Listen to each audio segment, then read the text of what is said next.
The secret to long-lasting glam is this simple trio, and I'm here to show you how to use it. Hi, hello, my name is Valentina and I'm a professional makeup artist. My specialty are bridal and events, and I want to create this video to help people get through the holidays, the parties, the glam without having to pile up on makeup, bake, or just have your makeup ruined in the middle of a party, a Christmas dinner, a work event, a cocktail party. So I hope this can help you in the case that you're going to attend an event that you really need longevity in your makeup. The first thing that I want to say is that the key for longevity is not more makeup, it's technique. First of all, start by applying really thin layers of your skincare prep, whether you're using serums or moisturizers or hydrating primers. You need to do very thin layers, let your skin absorb the product, let it set, and then you can continue to build in your products, because that will give you the best chance to your makeup lasting, because you're not gonna have layers of oils and pigments trying to combine with each other when they're still in the drying phase. This is a key why event makeup takes so long to apply. It is because you need to let the product sink in. You need to give your skin at least 5 minutes between applications. So start with the hydrating mist, apply your serum, then your moisturizer. It doesn't matter if you have oily skin or dry skin or combo skin. As long as you apply thin layers, you're gonna be okay. If you have a dry skin type, like I do, apply 2 layers of your moisturizer because your skin is going to need it. Moving on, apply your foundation, and the number one thing I want to suggest is to use a very long wearing foundation like the Charlotte Tilbury Airbrush Flawless Foundation. But a drugstore option that I want to recommend would be something like NYX One Stop Can't Stop or the Revlon 24-hour long wear foundation. L'Oreal also have really good alternatives. I like them all, but I'm right now using this one. You want to apply this in a thin layer with a brush or a sponge and let it sit for about 10 minutes. Then you're going to do a spray of your setting spray. In this case, it was coincidence that I've been using the Charlotte Tilbury Airbrush Flawless Setting Spray, but my favorite from the drugstore is a Milani. And let it sit. Don't do your blush, don't do your bronzer, even if they are in cream form at this stage, because you want to let them just dry down. Sometimes you can apply the setting spray before your foundation, but that will depend on whether you're using a primer or not a primer. Because if you have a primer, you can apply it, but you're gonna have to be more careful with the application, as they can actually not work well together.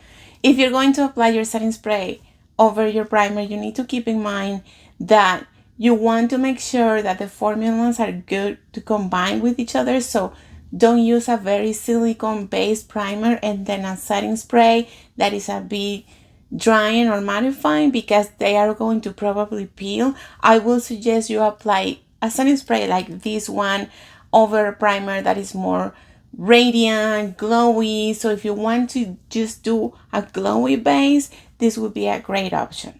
So you have applied your foundation, you have let these ones dry down.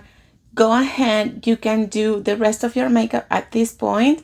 Do your blush, do your bronzer, set it with a really thin layer of your setting powder. I really like the Fit Me from Maybelline. It is a very creamy formula. It is so good. It has such a really good staying power, but it doesn't make your makeup look heavy. It doesn't have much coverage, so it's great because it will not alter the color of your foundation. And the trick with this is that you need to really use a big fluffy brush like this one and just swirl it in and gently tap it into your skin. So you're going to pick up a little bit of the powder, and instead of just rubbing it in your skin, you're going to gently press it on your skin. We want to press the powder into our skin, so it basically pushed the foundation with the primer, with the setting powder into our skin, and it starts building up sort of like a mesh over our skin. It sounds strange, but this is really what's happening. Because the agents in a setting spray are basically binding agents in glycerin, and then those components are created to combine with the formulas and to give them a chance of not being dissolved by your own oils, and that's what makes your makeup run. Also, environmental things like sweat or humidity or being in a very warm environment, rain, tears. There's so many things that can ruin your makeup. And when you lay your products appropriately, and when you let them dry down, and when you let them work together, what you're doing is creating a very thin film that will repel all those water elements. It will repel all the elements from the environment that can melt the products, like raindrops or maybe sweat. And then also they are not something that are easily break down with your own oils. After you have finished your makeup, you're going to do another coat of your setting spray, and you're going to hold your setting spray at an arm's length from your face. You don't need to be super close because that can ruin your makeup as well, because it could be too much product coming into your skin. So just hold it at an arm's length and do a gentle coat on your entire face. And if you don't want to ruin your hair, I suggest that you wear a headband, but I'm not concerned with that right now. I already prepped my hair for this, so I will just show you how I do it.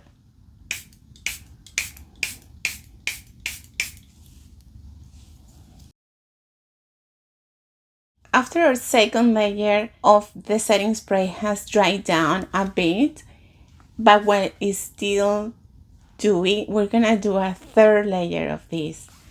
And yes, that's how you make event makeup last you through an entire night.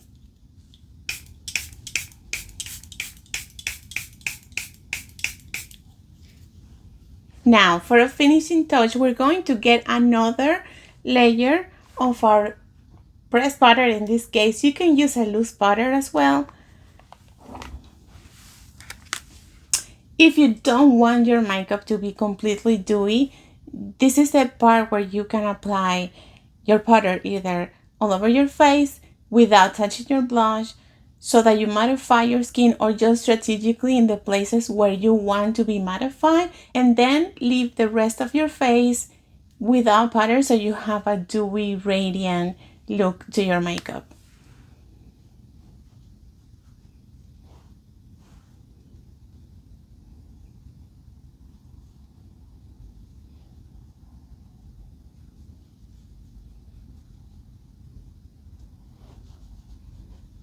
Notice that in this case I'm not pushing powder into with the same technique that I used before. In this case, I'm going with a very gentle buffing of the powder over the setting spray. We just want to mattify a little bit, at least I do in my case.